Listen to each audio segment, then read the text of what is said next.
This is my favourite mug. You can't get it anymore. It's like, it's the Rainbow Le Creuset or something. It's something to do with love. I don't know. But it's really, really pretty. And I'm really worried I'm going to break it. You could argue that I would then just not use it and not get the benefit. But it's my favourite mug. You may recognise this from the clean-up video the other day. I washed it. I've also got some secateurs that are locked. I've got a bit of a rubbish bag to put me odds and ends in. What we're going to do today is make a dried flower arrangement with a fall, autumn, winter theme. We went to the covered market in Oxford, picked out some lovely floral arrangements and decided that we didn't want any of the dried flower wreaths that they had bunches that they had available. They either had dye in them or they weren't big enough. This is quite a big pot to fill. And the reason that I want a dried flower arrangement is because it lasts so much longer. Last year we got into a bit of a habit of getting bunches of flowers over the winter and that was quite nice. You've seen the state of the house currently. It's a little bit of a pigsty because there's a lot going on with Bebe. It's nicer to have something that's not going to go off and something I don't have to think about. Yes, I love having fresh tulips around the place, but carbon footprint's not great, etc, etc. Hence the logic behind the dried flowers. They're in 2 bunches. One of them's actually dried, the other is not dried. So what we're going to do right now is we're going to create the arrangement. We're probably going to have a fair amount left over. And then the ones that need drying, we're going to dry them out. So let's get on with it. Did we end up spending double what a smaller arrangement would have cost? Yes. Do we have less flowers? No, we have more flowers overall, but we have a lot less variety. But you know, we figured that we could get some foliage from the garden for free. So there is that. It smells of dried flower. Problem is today I'm feeling very little inspiration. I reckon we'll cut them down to probably about pot size. I don't want to cut too much off because then I, can't reverse it. I asked for a receipt with the names on and the florist was like, we don't do that. And I don't know if it's because they didn't know what they were or what, but I don't know what they are. I tell you what, these are not chrysanthemums because I asked whether chrysanthemums could be dried and I was told no, but I googled it later and they can be dried. Most things can be dried until they're real because they're shedding. I didn't know the colloquial name for these at one point. They're like penny somethings. Let's get all the flowers out before I have to start thinking about things. This is eucalyptus. It smells like eucalyptus. It smells like olbas oil because olbas oil's got eucalyptus in it. If you don't know what eucalyptus smells like. Hopefully you know what olbas oil smells like, otherwise not helping you at all. Can you see the amount of crap coming off this? That's going to be fun to dry. Oh, that's sappy. So this is some sort of pine. And I know we can get pines locally, but I thought this had a really nice texture to it. So I spent money on it. Then we have some thistles. I love these thistles. They've got a blue tint. You can get green ones or we can get blue ones. And we got the blue ones because they're so pretty. And eucalyptus, which is highly flammable. The line is that they took it to America, California, because people like the smell of it. And I will attest to going to California and smelling eucalyptus and being like, oh, lovely. And then I think relatively soon after that, I smelled the cannabis that's also growing. And I was like, oh, less lovely. Poor tablecloth. Anyway, the eucalyptus is really flammable, which in Australia, where it's native to, it's not a big problem because that's part of the life cycle of the plant. You get these wildfires or controlled wildfires, and then that's how the seeds are spread. I think that's eucalyptus. So it's all right over there, but when it comes to the introduction in America, it's not ideal. You wouldn't know it, but I did a floristry course online, so don't expect too much. Very technical way to measure things. I mean, to be fair to me, that is kind of how you do it in real life, as long as I've not measured these wrong. I've measured them vertically. Equally, if I want a slight incline, that's going to be a bit of an issue. But hey ho, we continue. I'm going to be a fantastic parent. I've been scammed. I just realised I'm doing this. I'm used to cutting flowers at an angle because that's supposed to be how you maximise the amount of water that they can take up. But these are dried, so they don't need to be cut at an angle. If I've got any really cute heads that are a bit floppy, I've got some teeny tiny vases in here, so I can always cut them off but still use them.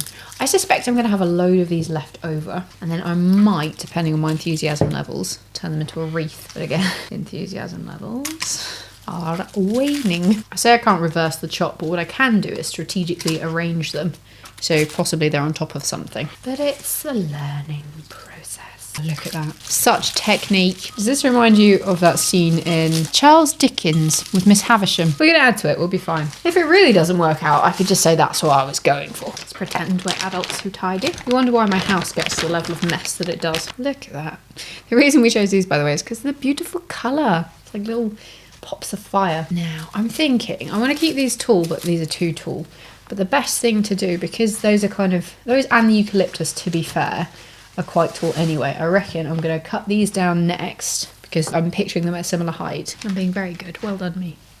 how big, like I want a big display, but I don't want it to be stupid. What I'm picturing is it being in the middle of this table and being like, whoa, you know, like not taking over the table, but front and center. Do I look like I know what I'm doing? I think that looks really cool. Would you be happy if I presented that to you? And I think I'm all right with the height variation, because even though it's sticking out a little bit, I think I want a little bit of interest, and these have got different heights on the stems anyway. So let me just chop that down to size. At least the floor's tidy, it'd be easier to pick them up. It looks like it's not got enough in it right now, doesn't it? But it's all right, because I have a load of extra foliage to go. See, I think I maybe not made a mistake, but what I've focused on is some tall stringy things. Let's play with some eucalyptus, see what we can do. I reckon if I cut the eucalyptus down a bit more, then it'll poof out. But I don't want to lose any of the fun eucalyptus-y stuff. Mind you, they have been squished a bit because it's been a few days since I bought this. But it's all right because they're being dried out, right?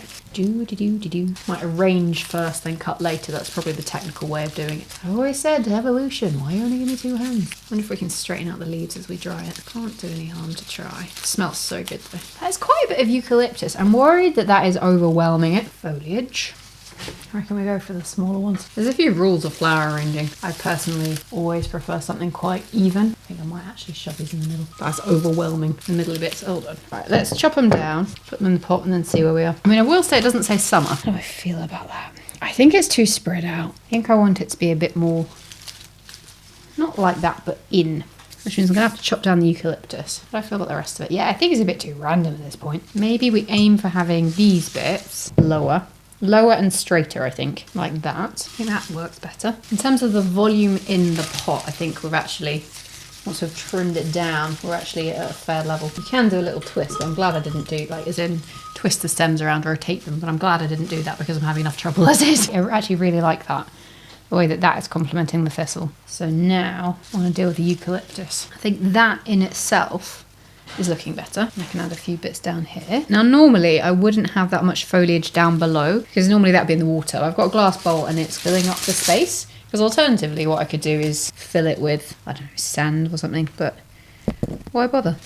To bring the focus to these bits. And as you can tell, I hate wasting eucalyptus. I don't like wasting things in general. I'm more likely to shove it in there. Very big basis of eucalyptus. And also I'm putting a lot of effort into making this look pretty, but realistically I need to still dry the flowers. That's nice. I'm going to take this lot out because I've still got a load to shove in from a previous one. I might be able to cut one more down. And these look a little bit too much as well, but if I reposition them so that they're more central, it'll look a little bit more balanced, hopefully. This is why you pay florists the big bucks. Though I will say, I like each of these components individually, whereas when I was looking at the bunches, I didn't like the components individually. Or maybe the odd one. This has got quite a lot going on in it. It's quite interesting to my eye. I need to add in more eucalyptus. I'm just wondering, because the thing that's sticking out to me right this second are these. Do kind of not go with the theme, but I don't know where else I'd put them, and I do want to include them. Love a thistle. That could go in the middle, because generally what you want, to my understanding of floristry, is a base and then you kind of add a few key items from there. What I've done is I've started with the key items and then maybe like passively gone, maybe I should have some eucalyptus in there, and then gone overboard in the eucalyptus. Because it makes me happy. These vases from LSA are lovely because they go, oh look how shiny, how nice. But then when you look through it, you're like, oh great, twigs. Fantastic. That's exactly what I want to see. I wonder whether I like it because I'm getting sick of doing this, or because I genuinely think that looks really nice. Different. It's got a lot of spikiness to it, not a lot of soft stuff, but I guess because we're going for the dried flowers, it's kind of par for the course. I know we've got a few patches of these, but I think that looks cheerful. Probably could have used only one of those, but then it would look a little bit weird. What have we got left? A lot of eucalyptus, one of these. Do I want to put a third one in? I can. Should I? I'm gonna. Should I? But I'm gonna shove it in there. There, it's a little bit smaller than the others, so subtle. Now, do I want to add any more of this foliage in? Yes. I think the most sensible thing to do. Those are quite big and tall.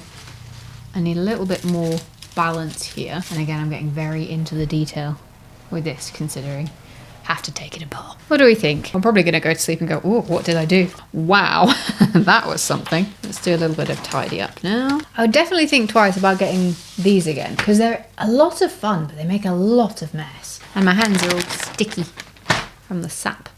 What I like about it is the colours. So that's already dried. I know that that's going to be fine. That's quite fun because you've got white in there. Also, I like that plant, so I've got the positive association thus far. If this goes really badly wrong, then positive association will possibly diminish over time. I'm a bit worried about the thistles. I think they're gonna crunch up a little bit, but because they're quite blue to start with, I'm hoping that that won't matter too much. I really hope that that doesn't go funny as well. Eucalyptus, it does dry, it goes a little bit crunchy. So I've got two options. I can go and dry this, or because I put so much effort in, I could just leave this on the table and let it dry itself out. And at least I definitely have the benefit of it looking like this. I could do both. I could leave it like this, put this lot in the airing cupboard. I mean, the thistles are a risk, but the thistles are always going to be a risk. They might do that. I would definitely think twice about getting that piney stuff again, because it is everywhere. If I have any updates, I will let you know, but I doubt I will before I post this video. So